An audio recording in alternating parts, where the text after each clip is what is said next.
Hi, I'm Dr. Carol Francis, and we are talking about how to navigate feelings in this course number 5.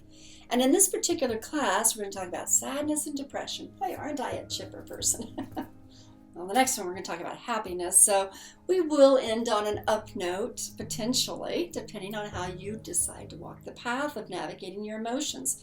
Right now, we're going to talk about depression and sadness. Now, depression and sadness have a lot of sources. We can be very bereaved that we've lost something. And when we have gone through abuse and recovery, the truth is we have lost a lot. We've lost time, we've lost innocence, we've lost sense of safety, we've lost our own identity, we've lost a confidence in being able to be in control. Oh, we've lost so much, and the list goes on. And one of the exercises is to think about all the things you have lost because of this trauma and this abuse. You've lost it. And then one of the 3 R's is to regain, because you do have to go back and claim what you have lost. Remember that idea of a fire and people go back and go through the ashes just to find something that they can regain of their lives that were burned into ashes? So it's the same way with you. You have to go back and figure out a way to gain back what you've lost. And in our previous class, we talked about the sensation, the emotion of loss. Well, loss can lead to that sense of bereavement. And bereavement is a special type of feeling very sad, a special type of feeling very depressed. And it is on one level a place and a space and time inside of you where you need to respect and honor that you have indeed lost, and that you've lost something valuable, and you need to mourn it and bereave it. And how long does that take, and what you need to do? You can do ceremonies that can help. A ceremony that can make you feel like you're burying it. You can do gratification work where you feel grateful for having had it. You can do active sort of muscle work with boxing or martial arts where you fight against the loss with your anger because you love yourself. And we talked about anger being about love.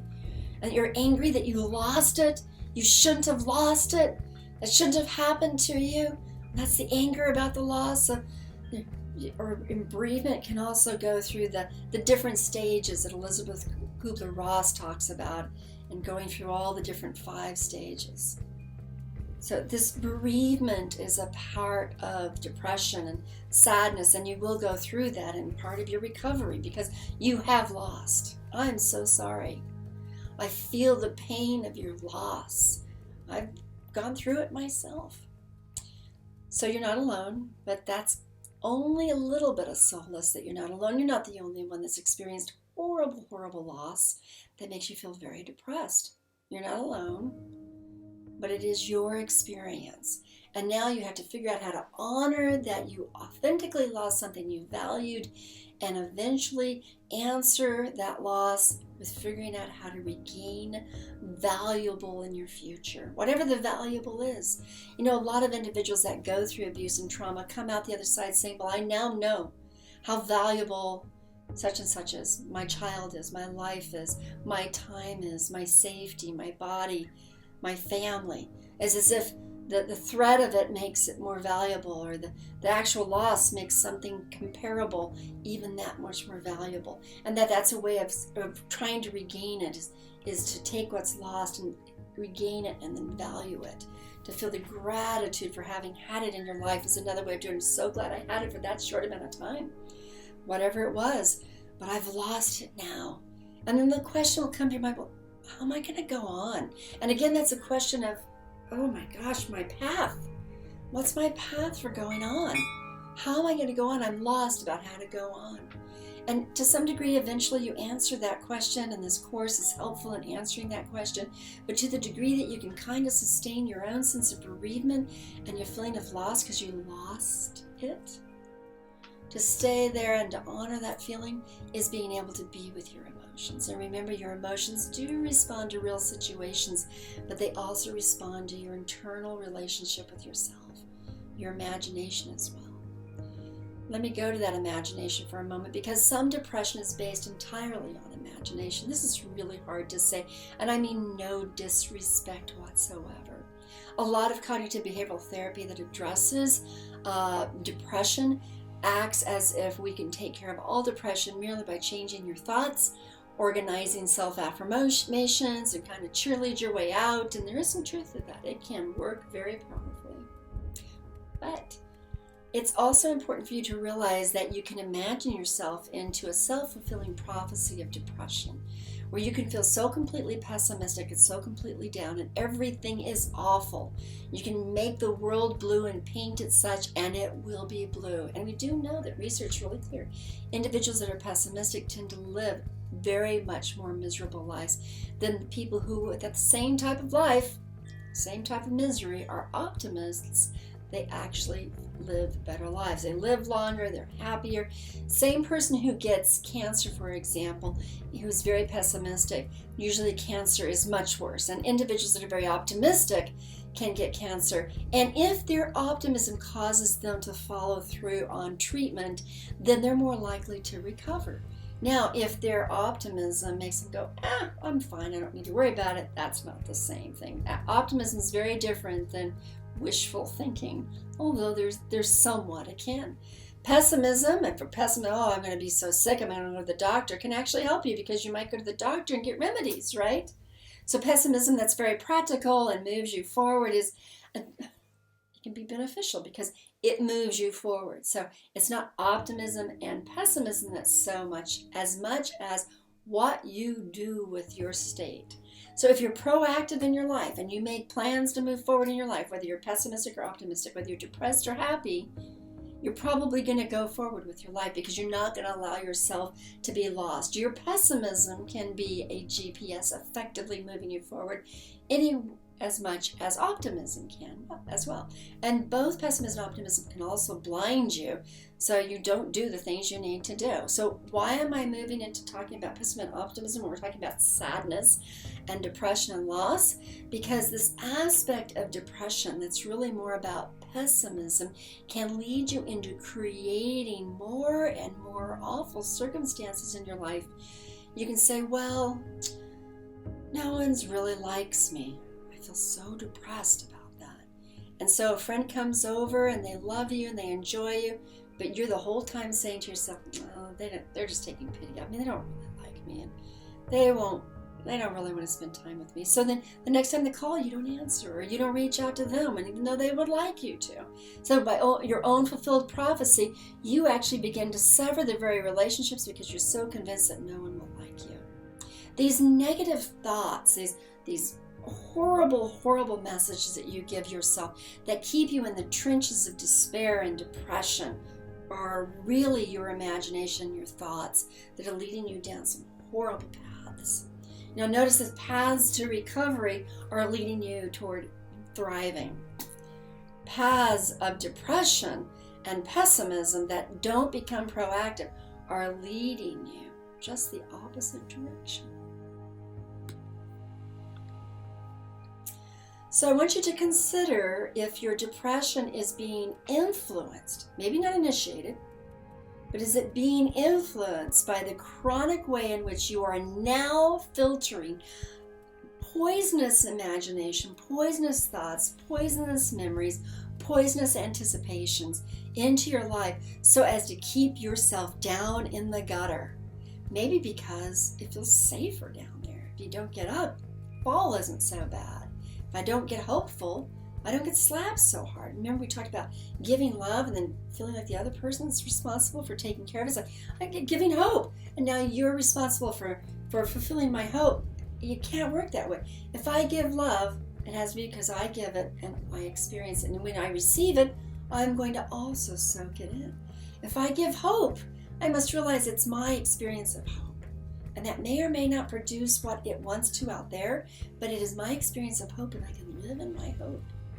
But that doesn't mean that disappointing situation dashed my hope. It's that I attached my hope and my love to that situation so strongly that became, whatever that is, that became in charge of my life as opposed to me in charge of my own life. So that may be one reason why you keep yourself depressed, because you just don't want to get up because you just feel like you're going to be knocked down again.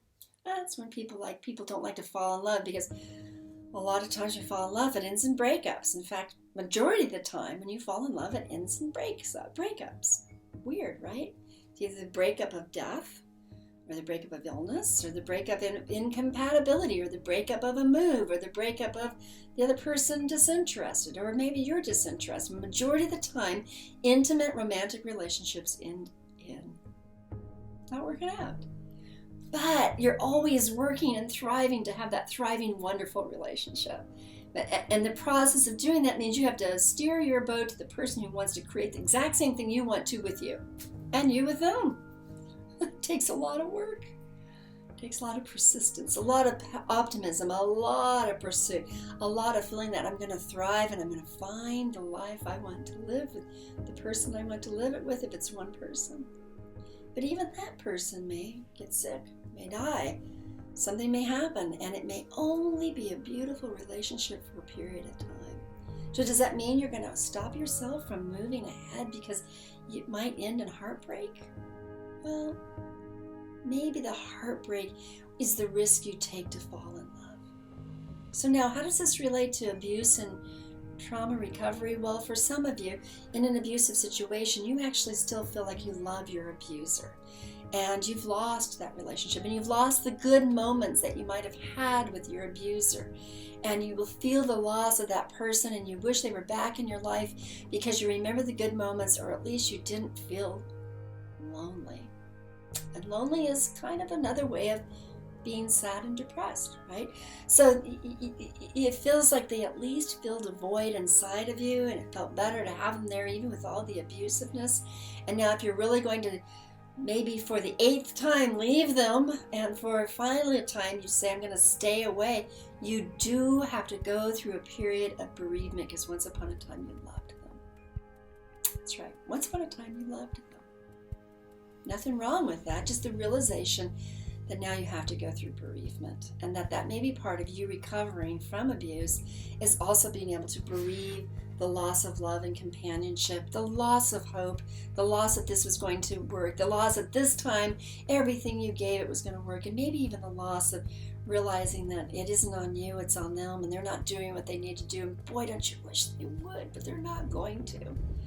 And now you have to lose that hope that they're going to do what they need to do, and that you're going to have to move on. And you don't even know where you're going to move on to, because you're also feeling lost, like in the previous class.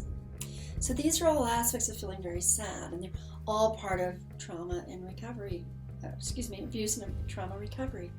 Now, those individuals that have experienced robberies or shootings or devastating bombings or acts of war, and those are the traumas or related traumas that you've gone through, and now you need to recover.